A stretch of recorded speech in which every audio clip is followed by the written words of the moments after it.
Good evening students, God bless you all. और TS Grewal के मैंने क्वेश्चन नंबर 10, 11, 12 की वीडियो बना दी है, उसकी वीडियो मैंने अपलोड कर दी है। उसके बाद मैंने आपको होमवर्क दिया था क्वेश्चन नंबर 13, 14, 15, 16। तो आपके 13, 14, 15 तक कोई प्रॉब्लम नहीं आई है, 16 में प्रॉब्लम्स आ रही है। तो आज क्वेश्चन नंबर 16 को मैं सॉल्व करा रहा हूँ और बहुत ही आसान है। बहुत अच्छा लगा आप लोग जब प्रैक्टिस करते हो और वो क्वेश्चन के आंसर्स आपको मैच कर जाते हैं और आपने उन ट्रिक्स को यूज किया जो मैंने आपको शॉर्टकट ट्रिक सिखाई थी पहली वीडियो में, सेकंड वीडियो में और थर्ड वीडियो में। उन ट्रिक्स का आपने यूज किया और क्वेश्चन देखा आपने, बहुत इजीली हो जाते हैं और कैश फ्लो की शॉर्टकट ट्रिक से बड़ा आसान तरीके से निकलते हैं क्वेश्चंस। अब एक क्वेश्चन नंबर 16 कराते हैं, ये थोड़ा सा हटके आ रहा है क्वेश्चन। इसमें आपको देखा कि शेयर्स भी आ गए हैं, प्रेफरेंस शेयर्स भी आ गए हैं। तो इनको कैसे करेंगे, question number 16।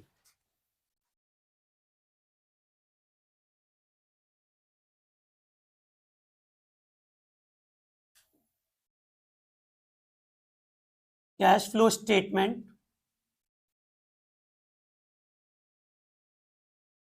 For the year ending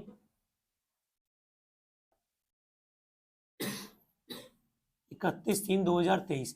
बेटा इस कोशिश करो ना स्केल से अगर नहीं खींच सकते हो, क्योंकि स्केल में आपको स्केलिंग में टाइम लगता है, आप कोशिश करो बिल्कुल हाथ से खींचने की कोशिश करो और उसको ड्रॉ करो, बिल्कुल हाथ से फटाफट हो जाएगा तुमसे।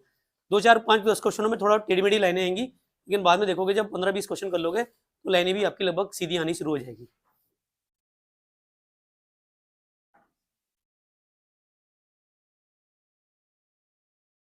देखो मैं भी तो खींच रहा हूँ line.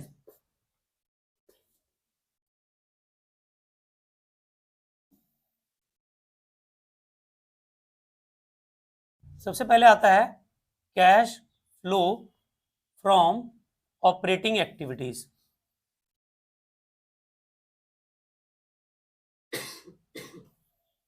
Cash flow from operating activities में सबसे पहले बताया था मैंने net profit before tax and extra ordinary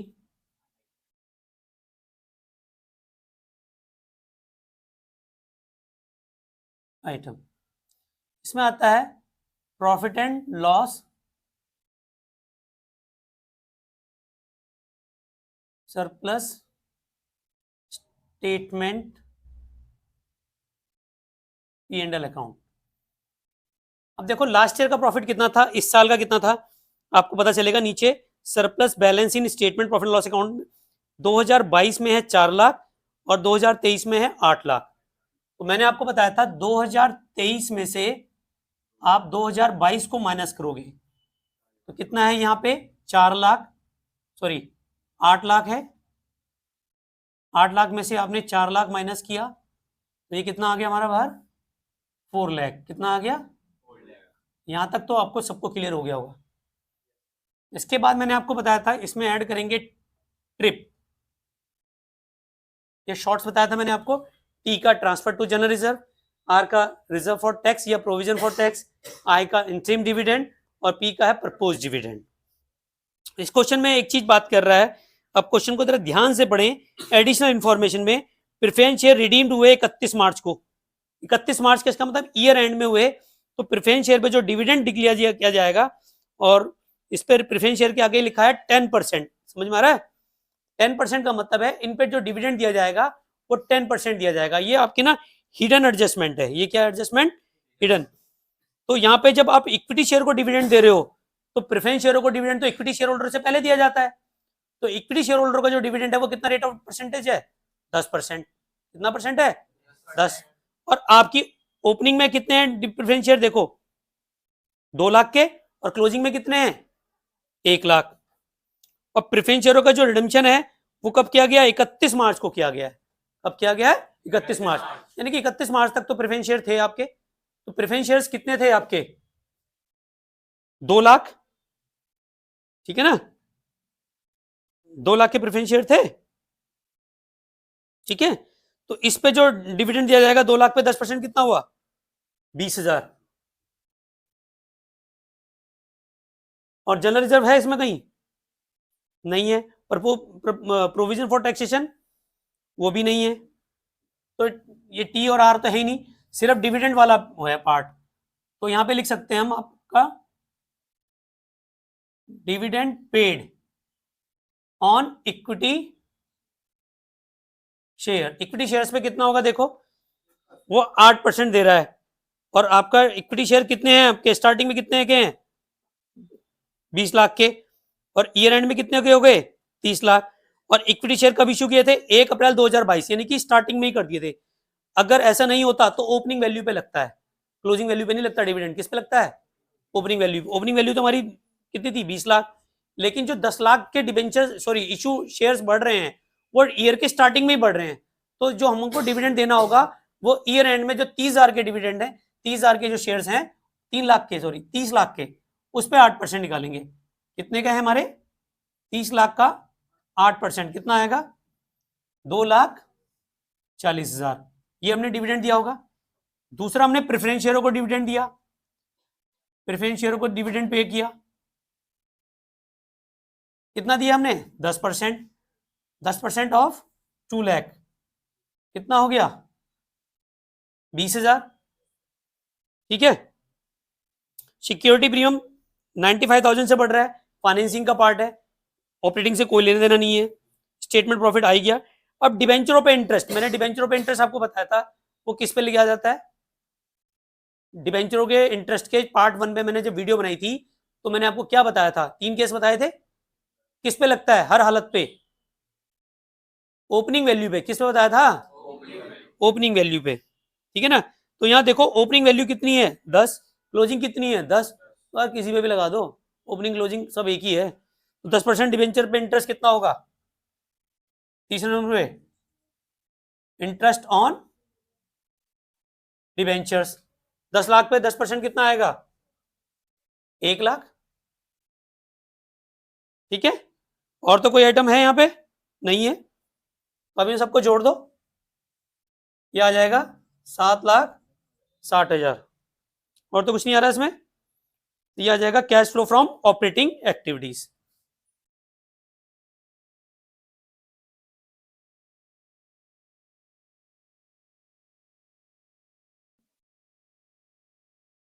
समझ में आ गया या दोबारा समझाऊं वंस टाइम। देखो आपका यहाँ पे ना डिविडेंड दे दिया इसने, अगर क्वेश्चन में ये ध्यान रखना इक्विटी शेयर दिए हुए हैं और उन पे डिविडेंड दे रहे हैं तो प्रेफरेंस शेयरों पे डिविडेंड भी आपको देना होगा, ये हिडन एडजस्टमेंट होती है, ठीक। अब इक्विटी शेयर्स क्योंकि स्टार्टिंग में हमेशा ओपनिंग वैल्यू पे आप डिविडेंड देते हो, ओपनिंग वैल्यू कितनी है इसकी 20 लाख, तो हमने 30 लाख पे क्यों दिया, क्योंकि जो नए शेयर इशू किए थे वो केवल स्टार्टिंग में ही कर दिए उसने, ईयर के स्टार्टिंग में कर दिए। तो जब ईयर के स्टार्टिंग में कर दिए तो हमारे शेयर्स कितने के हो गए 30 लाख के, तो 30 लाख पे 8% कितना हुआ 2,40,000, समझ में आ गया। अब नीचे प्रेफरेंस शेयर्स भी हैं, तो इक्विटी शेयर को जब डिविडेंड दे रहे हैं तो प्रेफरेंस शेयर तो कहेंगे भैया हमारा हक तो तुमसे पहले है, हमारा हक तो तुमसे पहले है। प्रेफरेंस शेयरों को 2 राइट्स मिलते हैं ना, पहले डिविडेंड पेमेंट में मिलता है और दूसरा कैपिटल रिडम्पशन में। तो प्रेफरेंस शेयर कितने के थे हमारे स्टार्टिंग में देखो कितने के थे 1 लाख, और ईयर एंड में कितने हो गए 2 लाख। उसने कहा प्रेफरेंस शेयर जो रिडीम्ड किए गए हैं वो 31 मार्च 2023 में किए गए हैं, तो ओपनिंग वैल्यू जो थी हमारी वो थी 2 लाख और क्लोजिंग वैल्यू कितनी रहेगी 1 लाख। लेकिन वो जो प्रेफरेंस शेयर का रिडम्पशन हुआ वो ईयर एंड में जाके हुआ, तो उनको डिविडेंड पूरे साल का मिलेगा।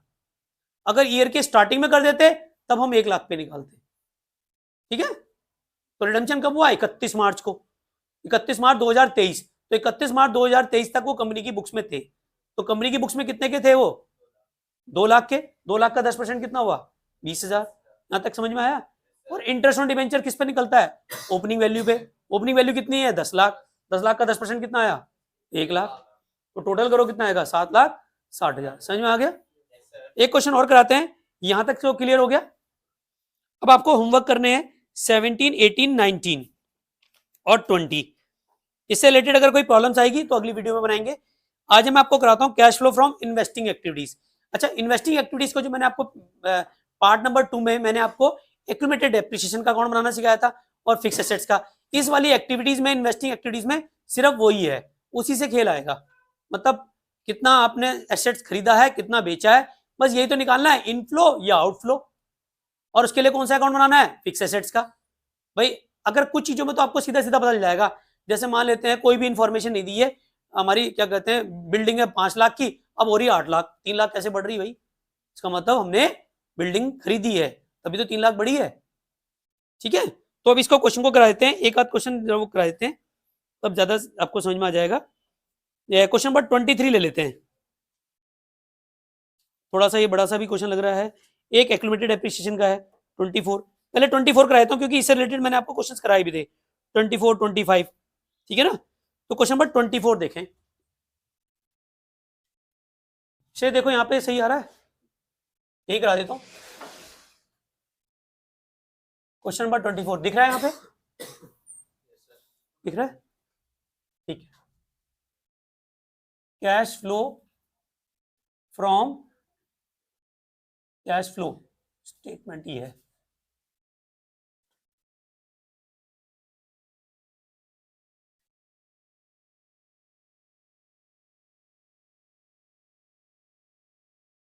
दिखाई दे रहा है।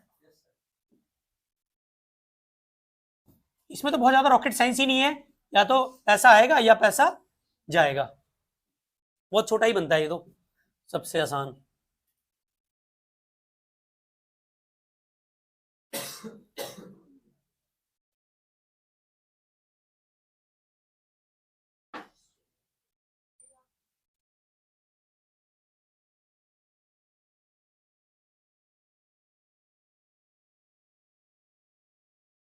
अब या तो परचेज होगी या सेल। इसको क्वेश्चन नंबर 24 में देखते हैं क्या है।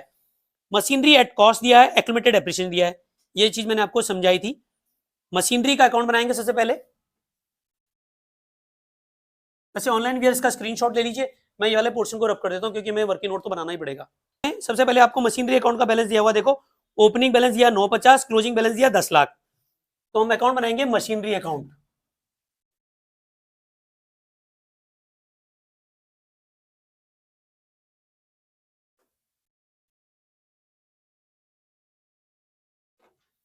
ध्यान रखना ये जो बनेगा ये वर्किंग नोट में बनेगा।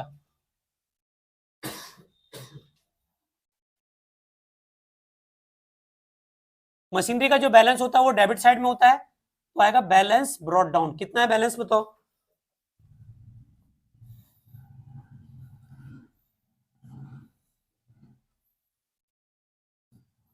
और इसके बाद बनेगा एक्यूमुलेटेड एप्रिसिएशन।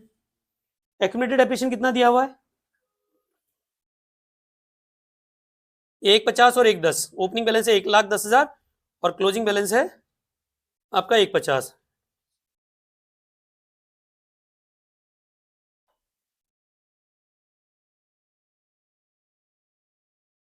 एक्यूमुलेटेड एप्रिसिएशन का अकाउंट का जो बैलेंस होता है वो कहां आता है, क्रेडिट साइड में। तो आपको ना पहले ये समझ में आना चाहिए, मैंने इसीलिए इसके फिगर नहीं भरी, ये बैलेंस बीडी, ये ओपनिंग बैलेंस इधर आएगा और क्लोजिंग बैलेंस इधर आएगा। क्या इतना परसेंट समझ में आया सबको? सबसे पहले आपको बनाना, फटाफट कर जाएगा। एसेट्स के बैलेंस डेबिट होते हैं तो एक्यूमुलेटेड एप्रिसिएशन के बैलेंस क्या होंगे, क्रेडिट साइड में। नीचे एडजस्टमेंट पढ़ो, during the year machinery costing 90,000। एक मशीन थी उसकी कॉस्टिंग कितनी थी, 90,000, क्लियर है। और उस पे एक्यूमुलेटेड डेप्रिसिएशन 60,000 माइनस किया आपने, एक्यूमुलेटेड डेप्रिसिएशन कितना 60, तो कितना रह गया अब 30, ठीक है। अब 30,000 है, अब यहां पे आपने इसको कितने में बेच दिया, 50, यानी कि सेल कितने में कर रहे हैं, 30,000 की मशीन 50 में बेचेंगे तो क्या आएगा, 20,000 का लॉस या प्रॉफिट, तो यहां आएगा प्रॉफिट ऑन सेल। दोबारा समझाऊं या एक ही बार में आ गया समझ में, आ गया भाटिया जी, समझ में आ रहा है। चलिए 90,000 की मशीन, 60,000 डेप्रिसिएशन, वैल्यू कितनी बची 30, 30 की मशीन 50 में बेचा, 20,000 का क्या, अच्छा जी। चलिए तो सबसे पहले हम क्या करेंगे, एक्यूमुलेटेड डेप्रिसिएशन को बंद करेंगे, तो यहाँ पे क्या लिखेंगे, टू मशीनरी, इस पे हमने कितना एक्यूमुलेटेड डेप्रिसिएशन लगाया, जो बेच रहे हैं उस मशीन पे कितना डेप्रिसिएशन है 60, तो ये 60,000 यहाँ आ जाएगा, समझ में आ गया। इसका ओपनिंग बैलेंस कितना है एक्यूमुलेटेड डेप्रिसिएशन का, 1,10,000, क्लोजिंग बैलेंस कितना हमारा 150, क्या ये समझ में आ गया सबको, क्लियर है। एसेट्स के बैलेंस देखो, सबसे पहले स्टार्टिंग में कितना ओपनिंग 9,50,000 और क्लोजिंग कितना है हमारा 10 लाख, यहां तक समझ में आ गया। अब इसको बंद करो, सबसे पहले मैंने आपको बताया था ये बंद होगा, 150 प्लस 60 कितना होगा 2,10,000 और 1,10 आपकी वो थी, तो यहाँ पे क्या हुआ by profit and loss depreciation during the year. कितना लगा डेप्रिसिएशन? 1 लाख। ये वाला जो पार्ट है ये ऑपरेटिंग में जाएगा, ये वाला पार्ट कहां जाएगा? ऑपरेटिंग में, ऑपरेटिंग एक्टिविटीज। ठीक है, अब ये वाला अकाउंट तो बंद हो गया हमारा। सबसे पहले आपको बंद ही एक्यूमुलेटेड डेप्रिसिएशन करना है, बाद में आपको ये करना है। फंडा यही है, ओपनिंग क्लोजिंग और जो एसेट्स बेच रहे हैं उस पर डेप्रिसिएशन। बैलेंसिंग फिगर क्या आ जाएगी? प्रॉफिट एंड लॉस में जो डेप्रिसिएशन आपने ड्यूरिंग द ईयर लगाया है। अब ये जो 60,000 है यहां आएगा बाय एक्यूमुलेटेड डेप्रिसिएशन, और जो प्रॉफिट हुआ सेल पे, profit on sale of assets, कितने का हुआ था प्रॉफिट? देखो वहां पे 20,000। बेचा कितना पे आपने? By cash. कितने में बेचा है? 50 में बेच दिया। अब इसको बंद करो, कितना आएगा? 11,10,000। 11,10,000 आएगा ना। अब इसमें से माइनस करो 970, तो बाकी का क्या आ जाएगा? To cash purchase, balancing figure आ जाएगी, परचेज बैलेंसिंग फिगर। समझा है? तो 11,10,000 में से 9,70,000 माइनस करो, कितना आएगा? 30, और 30, 140। क्लियर हो गया यहां तक? क्वेश्चन हमारा कंप्लीट होता है यहाँ पे। अब पेटेंट्स 3 लाख से हमारे कितने हो रहे हैं? Closing balance 2 lakh. इसका मतलब 1 लाख के जो पेटेंट्स कम हो रहे हैं, लेकिन नीचे कह रहा है patent return of 50,000, part of patent sold off profit 40,000। तो यहाँ पे पेटेंट का अकाउंट और बना लो, छोटा सा पेटेंट का अकाउंट और बना लो। ठीक है, तो ये वाला कर लिया पोर्शन, मुझे ये वाले पोर्शन को रब करना है। स्क्रीनशॉट ले लिया आप लोगों ने। अब बनाएंगे पेटेंट का अकाउंट। पेटेंट के अकाउंट के लिए बहुत रॉकेट साइंस नहीं है, बहुत ही आसान है। जैसे क्वेश्चन में कह रहा है बस वैसे करते जाओ। सबसे पहले लिखो टू बैलेंस बीडी, जो ओपनिंग बैलेंस है, ये भी एसेट्स है। एसेट्स का ओपनिंग बैलेंस कितना है हमारा? 3 लाख। और क्लोजिंग बैलेंस क्या कह रहा है? 2 lakh. By balance sheet 2 lakh. अब ये 1 लाख से घट कैसे गए? मैं 1 लाख से घट तो नहीं सकते जब तक बेचेंगे नहीं या राइट ऑफ नहीं करेंगे। तो जो सबसे पहला कह रहा है इसको राइट ऑफ कर रहे हो आप, तो इसको जब राइट ऑफ करोगे तो by P&L account patent return off.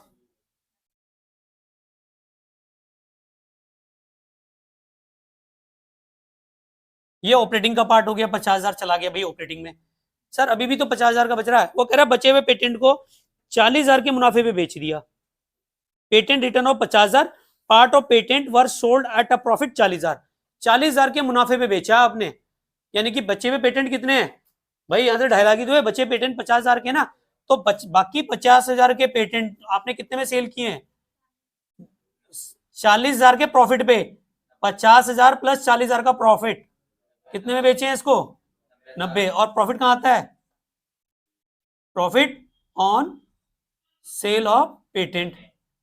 ये मैंने आपको बताया था ऑपरेटिंग में पीडीआई में माइनस होगा जो भी प्रॉफिट्स आते हैं सेल ऑफ एसेट्स करने से। तो यहाँ कितना हो गया? 40,000। तो ये आ गया 3,40,000। ये भी अकाउंट क्या हो गया हमारा? क्लोज। ठीक है, 3,40,000। अब अगर आप क्वेश्चन को ध्यान दें तो मैंने आपको बताया था इन्वेस्टिंग एक्टिविटीज में परचेज और सेल ही आता है, प्रॉफिट और लॉस तो कुछ आता नहीं है। अब बताओ परचेज ऑफ क्या आ रहा है? सबसे पहले परचेज ऑफ मशीनरी बताओ कितनी है? परचेज ऑफ मशीनरी कितनी आई? 140। तो पैसा गया या आया? बेटा मशीन खरीद रही है, दुकानदार से मोबाइल खरीदने गई, मोबाइल आया या गया? और गया क्या? हाँ, तो आउटफ्लो कितना हुआ? 140।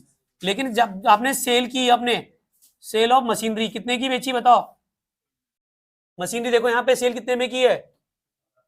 यहाँ देखो ये कितने में सेल हो रही है? 50,000 में सेल हो रही है ना। 50,000 में तो बेच रहे हो।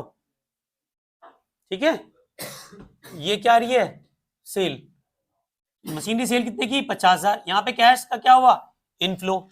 ऐसी पेटेंट आपने सेल किए हैं, सेल ऑफ पेटेंट कितने में सेल किए हैं? 90,000।